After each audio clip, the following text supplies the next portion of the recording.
श्रीमद्भागवत प्रांगणे श्री शालग्राम मातुलसी विवाह पूर्वकम पूजनः संकल्पम अहम श्री राम कुमार नामना तस्य पत्नी सोनम नामना गोत्रस्य भदोतिया गोत्रस्य संकल्पम अहम अद्य करिष्ये। आशीर्वाद आपकी कृपा मेरे परिवार के ऊपर बनी रहे। संकल्पम अहम अद्य करिष्ये। यहाँ स्पर्श कर करके मुझे देखते रहो, मैं रख दूंगा।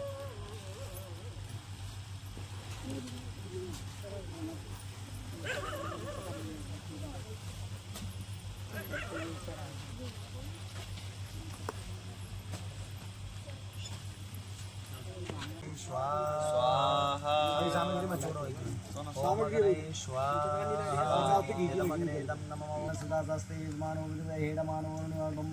स्वाहा ओम कछु बोलेंगे ऐसे न्यू करी मैं बैठी है बाहर बैठी है न्यू नहीं करी चलो छियो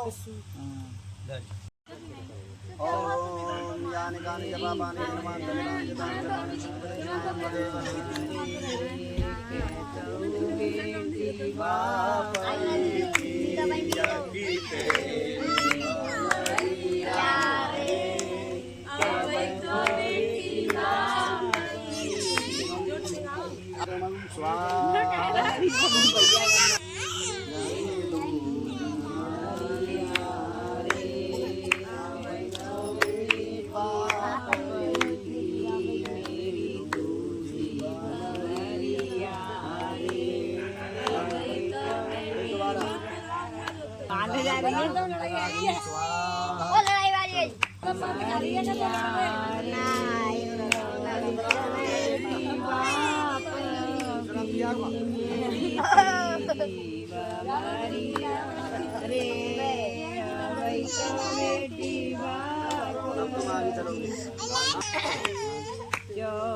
भैया यज्ञम कुर्यात मम समृद्ध गृह्यात। जब कहीं भी यज्ञ करो वहाँ आप मुझे पूछोगे, मेरी सलाह लेकर ही यज्ञ कहेंगे।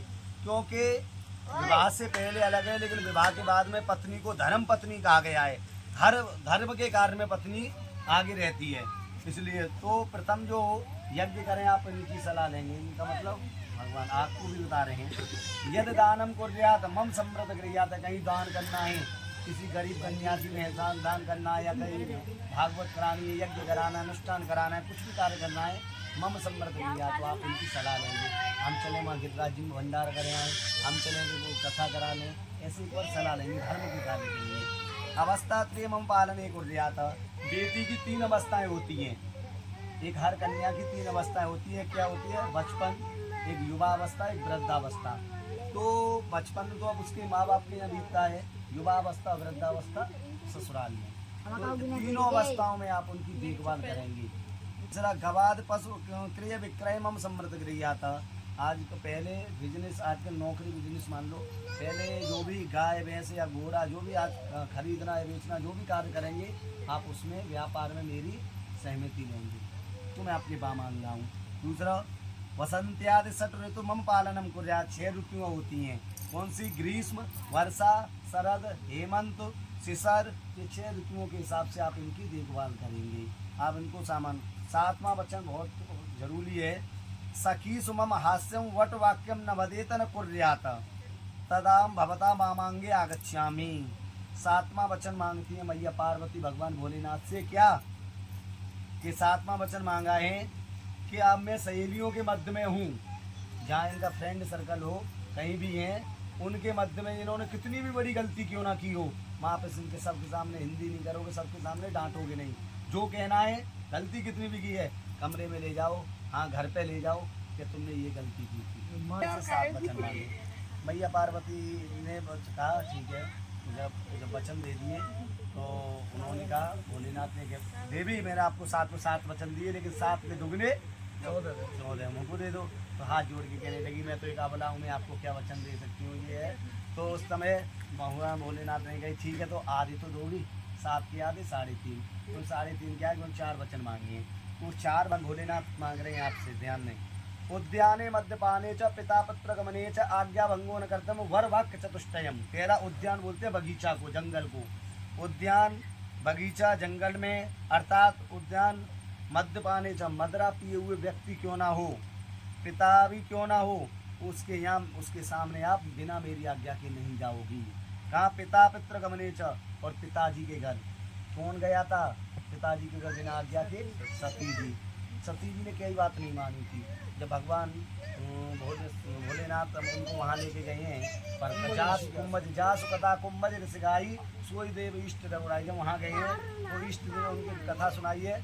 तो कथा सुनने के भगवान भोलेनाथ ने कथा सुनी, लेकिन सती जी ने कथा सुनी नहीं, न सती जी की कथा बैठी। वहाँ से आए, जब बैठ गए वहाँ बैठ गए, और जब भगवान राम लक्ष्मण चले जा रहे हैं, हे कवि मृग हे मधुकर श्रेणी तुम देखी मम सीता मृग नैनी, उनको पूछ रहे हैं, लताओं को पत्तों को पूछ रहे हैं। भगवान राम भोलेनाथ ने अपने इष्ट को, इष्ट है ना भगवान राम, तो तुरंत उनको देखा, प्रणाम करने लगे। सती जी पूछने लगी आप किसको प्रणाम कर रहे हो?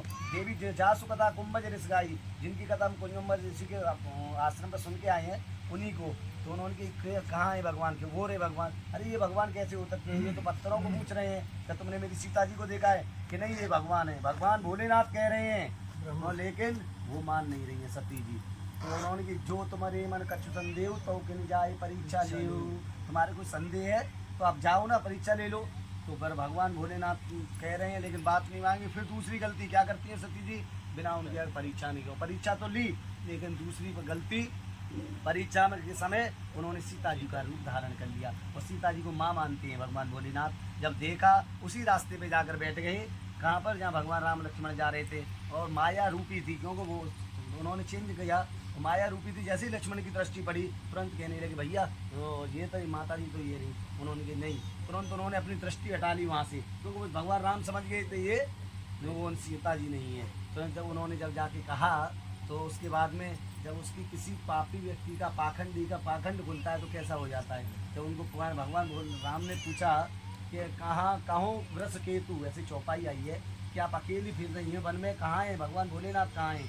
तो तुरंत वो लज्जावान होगी, नेत्र बंद करके देखी, जय देखें तय प्रभु आसीना, और नेत्र बंद कर लिए, जिधर देख रही हैं उधर भगवान राम ही उनको सीधा देख रही हैं। तुरंत वहाँ से दौड़ती हुई आई और आकर उनके वहाँ पे पहुँची हैं भगवान भोलेनाथ के पास में।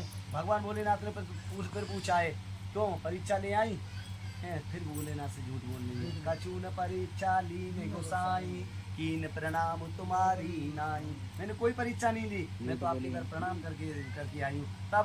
तब शंकर देखे उधर ध्याना, सती जो कीन चरित सब जाना। तुरंत भोलेनाथ ने नेत्र बंद किए और सब कुछ जो भी लीला हुई थी वो दे दिया। जो पत्नी का आसन होता है तुरंत उठा के सामने डाल दिया। सती जी समझ गई कि आज से इनको मैंने माता का दर्जा दे दिया है। तो हाँ, और फिर उसके बाद में आगे लीला गुरुजी ने कथा सुनाई थी। वो बिना बुलाए फिर पति जी मना कर रहे हैं कि मायके नहीं जाना चाहिए, लेकिन फिर भी गलती कर रही हैं कि आवत ही हर्षित नहीं नैन नहीं सहने, तुलसी माना जाइए चाहे कंचन बरसे में। जहाँ निमंत्रण नहीं आया वहाँ नहीं जाना चाहिए। सब पति मना कर रहे हैं, लेकिन फिर भी भोलेनाथ के मना करने पर गई तो क्या कहा, सादर बलय मिली एक माता भगिनी मिली बहुत मुस्काता।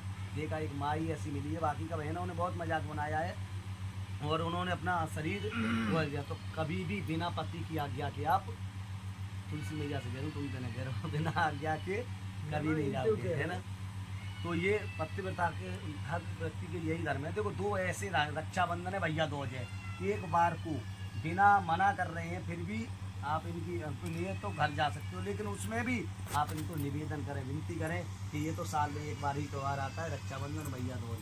आपसे भी विनती है कि इन त्योहारों में भले घंटे भर के लिए भेजो, जो रहे हो तो घंटा भर के लिए भेजो, दूर है तो एक आध दिन के लिए भेजो, लेकिन इनमें जाना चाहिए मायके के लिए। हर बेटी चाहती है। तो इस तरीके से वचन मांगे, दोनों ने वचन दिए, दोनों लोग हाथों पे आगे करेंगे, बोलेंगे अग्निदेव को साक्षी मानकर जीवन पर्यंत वचनों का पालन करेंगे। अब आप खड़े होंगे इधर उधर को सिंदूर लगाओ, बचा हुआ सिंदूर खाओ। कमाए ले हीरा चाहे मोती, कफन में जेब नहीं होती, ये पल ये क्षण ये दोबारा नहीं आने। ये ठाकुर जी की कृपा है कि आज भगवान का कृपा है, आशीर्वाद है। इतना अच्छा, इतना सौभाग्य आपके गांव में।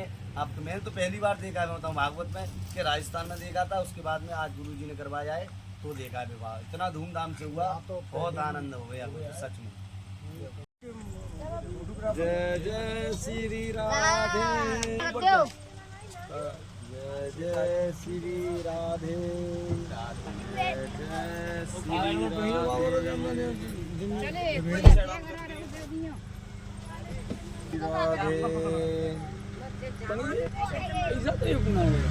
भीलने वाला करने वाला है, अरे नहीं जबई में घूमे जेब कैसे भारी है गई है।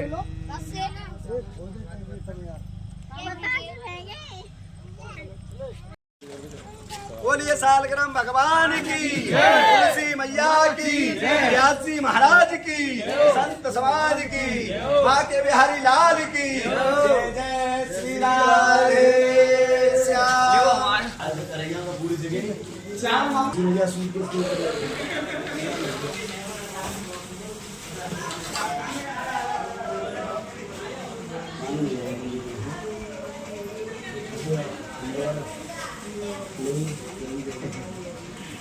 सौभाग्य। उसके बाद गुरु जी के बैठो, खूब आनंद करो भैया। ऐसे आपके घर में खुशियाँ आती रहें, ठाकुर जी की कृपा बरसती रहे।